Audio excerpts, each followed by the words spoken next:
Salam, hörmətli əməkdaşlar, hər birinizi xoş gördük. Mən Cəfərli Turanə, ixtisasım biokimyaçı, diyetoloq, nutrisioloqam. Sabira Wellness-də artıq bir ilimiz tamam olacaqdır ki, təlimçi ekspert kimi çalışıram. Və bildiyimiz kimi bizim hər həftə fərqli mövzularda təlimlərimiz olur. Təlimlərimizin məqsədi bizim inkişafımız üçün ən əsası şirkətdə olan məhsulları elmi əsaslı tanımaq, düzgün istifadə etməkdir. Və təlimlərimizin mövzusu bilirsiniz ki, e, daha çox insanları narahat edən suallar əsasında qurulur və bugünkü təlimimiz də bununla əlaqəlidir ki, bu yaxın günlərdə mənə bir xanım müraciət etmişdi, pasiyent və onun şikayətləri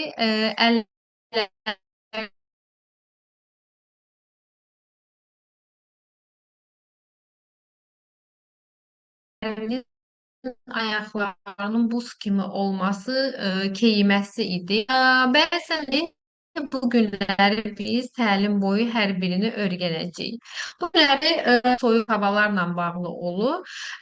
Lakin bu belə deyil. Bizim bədənimizdə bir mexanizm var ki, hansı ki bu mexanizm pozulduqda bizə nə kimi simptomlar verir? Əllərimizdə iynələnmə, keyimə, hətta rəng dəyişimi, soyuq barmaqlar kimi simptomlar kimi bizə büruzə verir. Bu əslində bunun altda yatan proses nədir? Bu damarın biologiyası deyirlər buna ki, hansı ki oksigen daşınmasında problem ola bilər, metabolik zəifləmə ola bilər. Ümumiyyətlə bu bir düzələn prosesdir. Əgər yəni bu mexanizmi biz özünü öz başına qoysaq, yəni biz ona heç bir lokal, daxili köməklik göstərməsək, əlbəttə ki, artıq burada bir sıra proseslərin qarşısını almaq çətinləşir. İlk olaraq gəlin bundan danışaq ki, bəs niyə qışın aylarında daha çox rast gəlinir bu proses? Çünki qışın sonlarına doğru insanlarda vitamin ehtiyatı azalır. Günəş şüası olmadığımız üçün, günəşdən biz enerji aldığımız üçün bu səbəbdən ola bilər. Qış aylarında demək olar ki, hərəkət azlığı olduğu üçün insanların həddindən artıq ev şəraitində, yəni evdə oturaq həyat tərzi sürdükləri üçün bəzən bu prosesin şiddətlənməsi, daha da biruzə verməsi bu səbəblərdən yarana bilər. Lakin bütün bu əlamətlərin arxasında bir mexanizm durur. Və ilk olaraq bu mexanizmi termorequlyasiya prosesi ilə başlayaq. Termorequlyasiya ümumiyyətlə nədir? Bizim bədənimiz ümumiyyətlə 36-5-37 dərəcədə demək olar ki, bir sabit temperatur var ki, bu temperatur termorequlyasiya prosesi adlanır ki, bu bizim qorunma mexanizmimizdir. Və bu mexanizmdə bir çox nələr iştirak edir? Hipotalamus iştirak edir, vegetativ sinir sistemi iştirak edir, periferik damarlar iştirak edir, qan dövranı, bir də mitoxondrial enerji. Yəni bizim bədənimizin istiliyi üçün, normal temperaturda olması üçün bütün bunlar hər biri iştirak edir. Çünki baxın, bizim hipotalamusumuz var ki, hansı ki bunun əsas işi bizim bədənimizə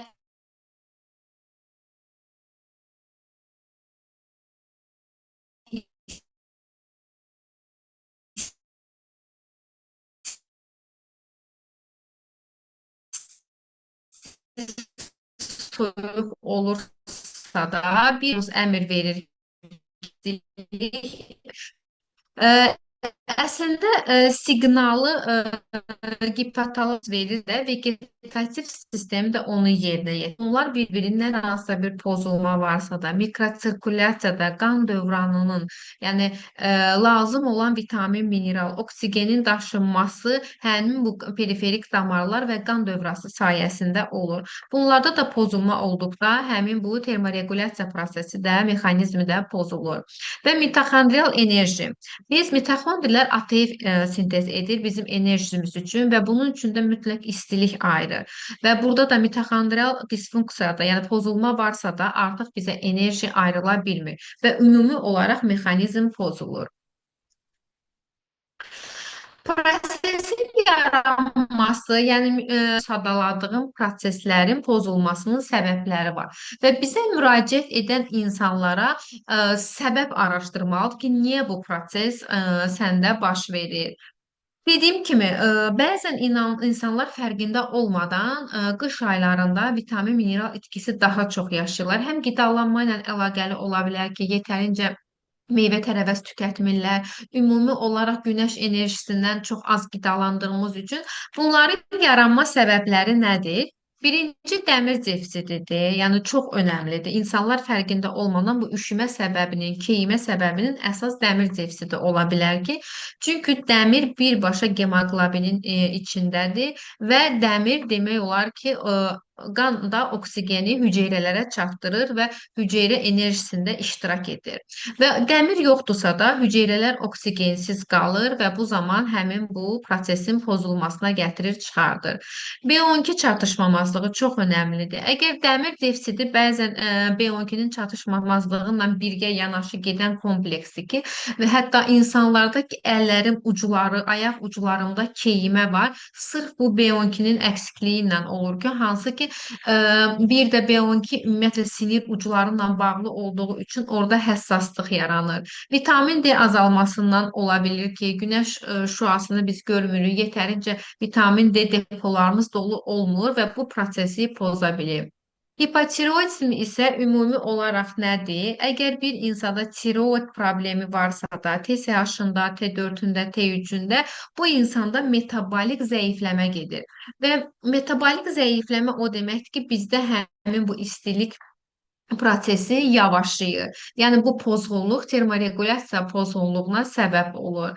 Qan dövranının zəifliyi bəzi səbəblərdən insanlarda qan dövranı zəif olur. Hansısa bir xəstəlikdənmi, oturaq həyat tərzindən. Hətta belə deyim, insanlar belə pis ayaqlarını və yaxud da əl hissələrini pis ağırlığını bir tərəfə qoyduqda və orada çox ağrı, kəskin ağrı hiss edir və bu zaman həmin zaman qan lokal olaraq ora yığıldığı üçün, qan dövranı normal sirkulyasiya etmədiyi üçün orada bizə bir sinir ağrısı, bir ümüşmə kimi gəlir. Bu da qan dövranı ilə əlaqəli ola bilər. Stres və kortizolun artışı da, yəni bu prosesi ümumiyyətlə stres, kortizol maddələr mübadiləsini zəiflədirsə də, mütləq burada termorequlyasiya prosesi pozulubdur. Yəni ümumi götürdükdə, yəni bu prosesin pozulmasında məhz bu səbəblər ola bilər. Və oturaq həyat tərzi də həmçinin, yəni qan dövranı zəifləyir, oturaq həyat tərzi də bu prosesi şiddətləndirə bilir. Və ilk olaraq, əgər bu prosesdən, yəni bu şikayətlərlə bizə yaxınlaşan insanlara biz ilkin olaraq səbəbi araşdırmalıyıq ki, yəni bu səbəblərdən hansılar var? Yəni dəmir defisiti mi var, B12 mi var, hipotiroizm mi var, qan dövranımız zəifdir, şəkərli diabetli xəstələrdə demək olar ki, qan dövranı zəif olur, B12 çatışmamazlığı yüksək olur və ona görə bunlar dəyərləndirib insanlara səbəbini başa salmalıyıq. Əl-ayaq keyməsi mexanizminə gəlin var, baxaq. Yəni bilirəm ki, hər birinizin həyatında, yəni dəfələrlə olubdur və yaxud da bizə müraciət edən insanlarda da bu proseslərlə biz üzləşmişik. Əl-ayaq keyməsi mexanizmi nədir? Demək, əgər bir soyuq varsa da, əvvəlcə soyuqdan başlayaq ki, bir soyuğu hiss edirsə də bizdə iki sinir sistemi var, simpatik və parasimpatik. Simpatik sinir sistemi soyuq havada həmən aktivləşir. Aktivləşən zaman, yəni əgər bizim simpatik sinir sistemimiz aktiv şəkildədir, bizim damarlarımızda qan dövranı, damarlar sıxılmağa başlayır. Yəni damar daralır, genişlənmiş damar başlayır daralmağa və damar daralırsa da bu zaman bizim qan axınımız zəifləyir və qan axını zəif olduqda oksigen azalır, hüceyrələrin içərisinə oksigen daxil ola bilmir və bu zamanda oksigen azlığı bizə keyimə, üşümə, iynələnmə kimi prosesləri bizə biruzə verir.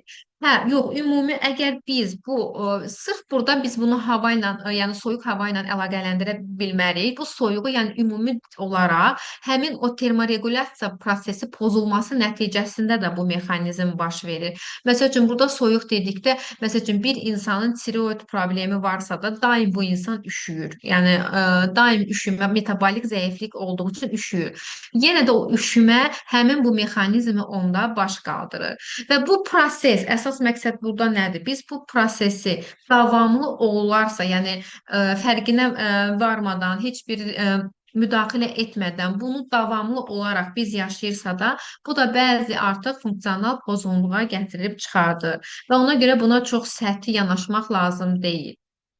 Və ə, burada bəzi səbəblər də vardı ki, hansı ki bu prosesi pozur və insanlar bunun qətiyyən fərqində olmur. Bu anemiya ola bilər ki, bir insanda anemiya dedikdə, yəni adi bir ümumi qan analizində bəli hemoqlobin normal ola bilər, lakin sərbəst dəmirin özü, feritinin deponun özü aşağı səviyyədə olduqda yenə biz bu prosesi yaşaya bilərik. Maqnezium çatışmamazlığı çox önəmlidir ki, bu prosesdə. Çünki maqnezium özü termorequlyasiya prosesində həmin bu əzələlər üçün yığılıb boşalması üçün lazım olan maddədir ki, hansı ki orada da damarların elastikliyi zəifləyir və bu da bizə bir çox həmin bu proseslərin yaranmasına gətirir, çıxardır.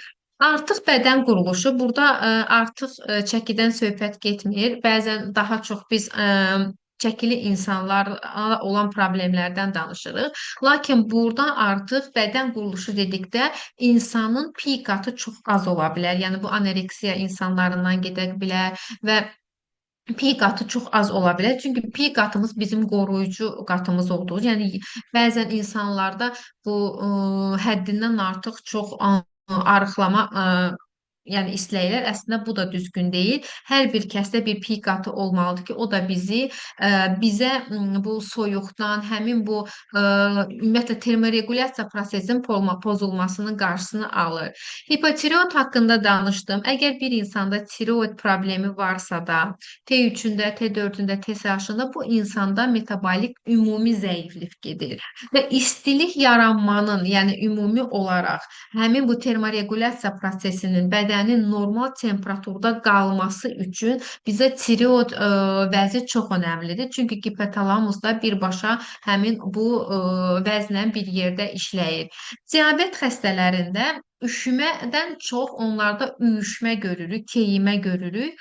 Burada səbəb nə olur? Burada ümumi olaraq sinir ucları çox zəifləyir. Qan dövranı demək olar ki, zəif olur. Demək, diabet xəstələrində bilirik ki, bunlar şəkər salıcı dərmanlar qəbul edirlər, metformin tərkibli, digər tərkibli. Ümumiyyətlə bu dərmanların həddindən çox qəbulu, yəni etməlidirlər. Lakin burada nəyə diqqət edilməlidir? Diqqət edilməlidir ki, metformin bədəndə, yəni bağırsaqda sintez olunan vitamin B12-ni tamamilə aşağı salır. Və bu zaman da bizdə B12 birbaşa sinir uclarıyla əlaqəli olduğu üçün sinir uclarında keyimə, demək olar ki, hissiyatsızlıq yaranır və ümüşmə yaranır. Bundan əlavə diabet xəstələrində damar darlığı olduğu üçün oksigen hüceyrələrdə, yəni mikrosirkulyasiya normal getmədiyi üçün hüceyrələr oksigensiz qalır, damar elastikliyi zəifləyir və bizim əlimiz, ayağımız da ən son otağımız olduğu üçün tamamilə ora oksigen gəlib çatmır və bu zaman bu insanlar daim üşüyürlər və keyimə üşmə olur. Oturaq həyat tərzi də bizim qan dövranımızla əlaqəli olur ki, ümumiyyətlə çox oturan insanlarda, yaşlılarda da eşitmişəm ki, dəfələrlə əl-ayaq hissəm üşüyür, donur, keyimə var, sancma var. Hər biri yəni bu proseslə əlaqəlidir. İndi isə keçid edirik bizim həm lokal, həm də daxili məhsullarımıza ki, bu prosesdə biz insanlara nə tövsiyə etməliyik? Baxın, biz dediyim kimi həm soyuq hava, həm dediyim bu termorequlyasiya prosesinin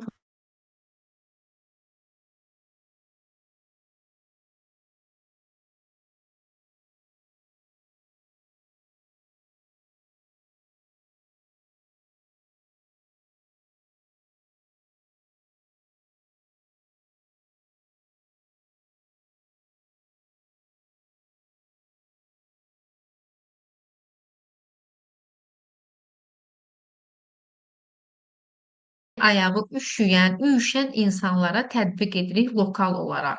Səbəb olaraq, çünki bizim dərimizdə TRPV1 reseptorları var ki, bu reseptorlar nədir? Bu reseptorlar istiliyi yaradan, yəni bədəndə istilik var deyə onu qəbul edən reseptorlardır. Bilirik ki, dərimizdə reseptorlar çoxdur. Və demək, xardal geninin tərkibində olan kapsaisin ekstratı həmin bu reseptorları stimullaşır. Yəni oyadır ki, artıq yəni bədəndə istilik var. Yəni bədən artıq onu normal temperatura salmağa çalışır. Yəni bu bizim lokal istilik artıran bir maddəmizdir. Və bu zaman istilik artırsa da əlbəttə ki, qan axını da artır və burada da bir istilik hissi yaradaraq bu termorequlyasiya prosesini normala salır. Bizim lokal olaraq istifadə edəcəyimiz məhsuldur. Sonra isə tərkibində əlavə evkalipt da var ki, biz dedik ki, bu prosesin pozulmasının əsas səbəbi qan sirkulyasiyanın, yəni mikrosirkulyasiyanın zəifləməsidir. Məhz burada da evkalipt həmin prosesi demək olar ki, gücləndirərək həm spazmı aşağı salır, həm donma hissini demək olar ki, aşağı salır. Lokal olaraq istifadə edəcəyimiz bölgələr bilək nahiyəsi ola bilər, diz altı ola bilər, ayaq altı, yəni ümumi olaraq hər bir yer, yəni əgər buz kimi, üşümə kimi və yaxud da donma kimi hiss ediriksə də mütləq bu məhsuldan istifadə edilir. Lokal olaraq ilk olaraq reseptorlarımız oyanır və bu prosesi həyata keçirir. Ə, Biz dedik ki, bəzən olur ki, stres hormonunun fonunda, kortizol hormonunun fonunda burada yenə də bizim bu üşümə, keyimə, termorequlyasiyamız pozulur. Və burada bizə müraciət edən insanlar və yaxud da biz özümüz də mütləq araşdırmalıyıq ki, bizdə proses olaraq nədən bu yaranır bu proses? Əgər bir insanda stresslə bağlı və yaxud da həyat tərzi ilə bağlı yaranırsa da, məsəl üçün çox əsəb keçəndə əllərində soyuyursa da, üşüyürsə də, bu zaman biz bu rahatlaşdırıcı yağı tövsiyə edirik. Burada əsas aktiv maddə bu prosesdə lavandadır. Lavanda biz dedik simpatik sinir sistemi damar daraldır və artıq bədənə soyuq var deyə siqnalını ötürür. Lakin parasimpatik lavanda nə edir? Lavandanı biz tətbiq edəndə bədənimizə masaj şəklində bu zaman bizə onun tərkibindəki olan həmin bu lavandanın efir yağları vasitəsilə bizim beynimizə parasimpatik sinir sistemimiz aktivləşir. Yəni artıq parasimpatik sinir sistemi nədir? Artıq rahatlama rejiminə keçir. Heç bir soyuq yoxdur, heç bir proses pozulmayıb siqnalını ötürür. Və tərkibində nanə də var ki, bu da vazomotor balansı yerinə yetirir. Yəni vazomotor nədir? Bədəndə bu həm isti, həm soyuq olan funksiyanı normallaşdırır və səndən ekstratı da var ki, bu da sedativ damar təsir edir. Yəni bizim damar sistemimizi rahatlama funksiyasını yerinə yetirir. Əlavə tərkibində düzdür, küncüt yağıyla skvalen var ki, bunlar çox önəmli yağlardır. Hətta bunu bəzi bizim məhsullarımızın üz üçün kremlərin tərkibində də görürük. Bunun əsas işi dərimizi qoruyur və dəri qoruması da çox önəmlidir. Çünki orada dəridə reseptorlar var ki, hansı ki o reseptorlar bizim həmin bu istiliyi, soyuğu hiss etməyimizdən ötürüdür. Yəni bu reseptorların fəaliyyəti zəiflədikcə əlbəttə ki, biz bəzən olur ki, hətta şəkərli diabet xəstələrində bəzən olur ki, isti belə dəydikdə həmin o nahiyədə istiliyi hiss etmir, çünki reseptorlar zəifləyibdir. Və bizdə bunun tərkibindəki olan bu yağların əsas məqsədi dəri elastikliyini, baryerini qoruyur ki, reseptorlarda həddən artıq aktivliyi azalmasın. Ümumi məhsula gəldikdə, əgər bir insanın vegetativ balansında pozulma varsa da, stres mənşəli damar spazmları varsa da və uzun müddətli istilik istəyirsə də gündəlik həyatına, rutin həyatına daxil edə bilərlər. Və ən önəmli ekstra riç və Korean balzamıdır ki, bunu da biz bu prosesdə gündəlik həyatımıza sala bilərik. Çünki kamfora, mental, efir yağı üçü bir yerdə TRF reseptorlarını stimullaşdırır. Biz dedik ki, bu reseptorlar nədir? Bu reseptorlar bizim dərimizdə olur və dəriyə istilik var və qan axını yüksəlsin, mikrosirkulyasiya yüksəlsin. Və bu zaman həmin bir mexanizm başlayır proses olaraq hərəkət etməyə və burada lokal olaraq hiperemiya yaranır. Bəzən hətta ola bilər ki, bilmirəm, aramızda olmuş olar ki, bundan sonra bu ekstra rich balzam, yəni Korean balzamından sonra bir yüngül qızartı hiss edə bilərsiniz. Yəni bundan narahat olmayın. Bunun səbəbi artıq orada qan var, mərkəzə qan çatır və qan axını stimullaşır. Yəni o qızartı onu reaksiya olaraq bizə bildirir. Yəni bu ümumiyyətlə istilik verici bir balzamdır və ümumi olaraq bunu da biz gündəlik həyatımıza, rutin həyatımıza bu prosesdə sala bilərik.